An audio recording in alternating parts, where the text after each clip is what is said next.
Mission بنیان مرصوص کے حوالے سے میں نے 3-4 جنگوں کا ذکر کیا ہے. وہاں 2 فضائی جنگوں کا ذکر نہ کروں تو جنگی تاریخ ادھوری رہ جائے گی. اور وہ 2 جنگیں ہیں سیاچین جو تاریخ کی سب سے طویل جنگ ہے اور نہ ختم ہونے والی، جو سطح زمین سے ہزاروں فٹ کی بلندی پر لڑی جا رہی ہے. یہ کب سے لڑی جا رہی ہے اس کا تعین مشکل ہے. کب تک جاری رہے گی اس کے بارے میں بھی کچھ نہیں کہہ سکتے. یہ وہ فضائی جنگ ہے جس میں ابھی تک نہ کوئی فاتح ہوا اور نہ کوئی مفتوح. ایسی سرزمین پر لڑی جا رہی ہے جہاں اوپر آسمان ہے تو نیچے برف کی چادر، نہ شہادتوں کے چرچے نہ زخموں کے نشانات، بس ایک جذبہ ہے جس نے برفانی آگ میں مجاہدین کو پناہ دے رکھی ہے. یہ وہ غازی ہیں جن کے بارے میں کہا جا سکتا ہے شہادت ہے مطلوب و مقصود ان کو، نہ مال غنیمت نہ کشور کشائی. کارگل کی جنگ اگرچہ ختم ہو چکی ہے مگر تلاش جاری ہے. اس جنگ کا فاتح کون ہے اور مفتوح کون جارح ہے اور کون مجروح. بہرحال اگر ان لاحاصل اقدامات سے اب بھی سبق نہ سیکھا تو تاریخ ہمیں کبھی معاف نہیں کرے گی. جب تک ہم ایک دوسرے کی سرحدوں کا احترام کرنا نہیں سیکھیں گے ہمارے وسائل یوں ہی ضائع ہوتے رہیں گے. حکومتیں اپنا دور اقتدار ختم کر کے ختم ہو جاتی رہیں گی مگر عوام کے زخم مندمل نہیں ہوں گے. کاسۂ گدائی کبھی پر نہیں ہوگا اور عوام پیٹ پر پتھر باندھ کر ان کی شکم پروری کرتے رہیں گے جو ہمیں ہمیشہ ہمیشہ اپنے زیر اثر رکھنا چاہتے ہیں.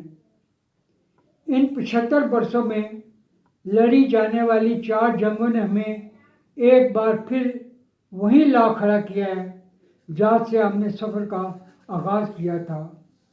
وہی نفرتیں، وہی رنجشیں، وہی شدت پسندی، وہی توسیع پسندی، وہی انتہا پسندی اور وہی دہشت گردی جو مسلسل ہمارا پیچھا کرتی رہی اب بھی کر رہی ہے. تادم تحریر مجھے ایک بہت پرانی کہانی یاد آ رہی ہے جو میں نے میٹرک میں انگریزی کتاب میں پڑھی تھی جس کا عنوان تھا نائٹس اینڈ ڈریگنز، جنگجو اور اژدھے. کہانی کا پس منظر کچھ اس طرح سے تھا. ایک جنگجو ہاتھ میں تلوار پکڑے کہیں جا رہا تھا. کسی نے پوچھا کہاں جا رہے ہو تو اسے جواب دیا غربت، جہالت، عصبیت، تعصب کے اژدھوں کے ساتھ جنگ کرنے جا رہا ہوں جنہوں نے ہماری وادی امن پر قبضہ کر رکھا ہے. اگر کامیاب رہا تو واپس آ جاؤں گا ورنہ یہ اژدھے مجھے بھی نگل جائیں گے. یہ کہانی جو شاید 1956-57 میں پڑھی تھی ناپختہ ذہنوں کی آبیاری کے لیے لکھی گئی تھی. جنگ اچھی چیز نہیں ہوتی مگر جب مسلط ہو جائے تو اس کو منطقی انجام تک پہنچانا ہی اس کا مقصود ہے. اب جب کہ جنگ عملاً ختم ہو گئی ہے ہمیں ایک نئی زندگی کے آغاز کی کوششیں شروع کر دینی چاہیے. ہمارے سامنے شدت پسندی، توسیع پسندی، انتہا پسندی، دہشت گردی کے جو اژدہا کھڑے ہیں ان کا خاتمہ کرنا ہے. 2 ملکوں کا نہیں اور نہ ہی 2 قوموں کا. ہم جدید دور میں رہ رہے ہیں جہاں بین الاقوامی قوانین اب بھی تسلیم کیے جاتے ہیں اگرچہ کمزور کے لیے معیار کچھ اور ہے. ہمیں دشمن کی کمر توڑنے کے بجائے اپنے انا کے بتوں کو پاش پاش کرنا پڑے گا. نظریاتی اور فکری تعصب سے باہر نکلنا پڑے گا۔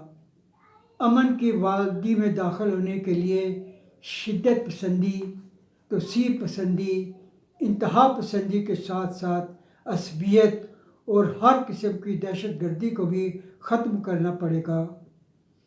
کھوئی ہوئی ساکھ کو جنگ سے نہیں، عمل سے حاصل کرنا ہوگی۔ کھوئی ہوئی ساکھ کو جنگ سے نہیں، عمل سے حاصل کرنا ہوگی۔ کھوئی ہوئی ساکھ کو جنگ سے نہیں، امن سے حاصل کرنا ہوگی۔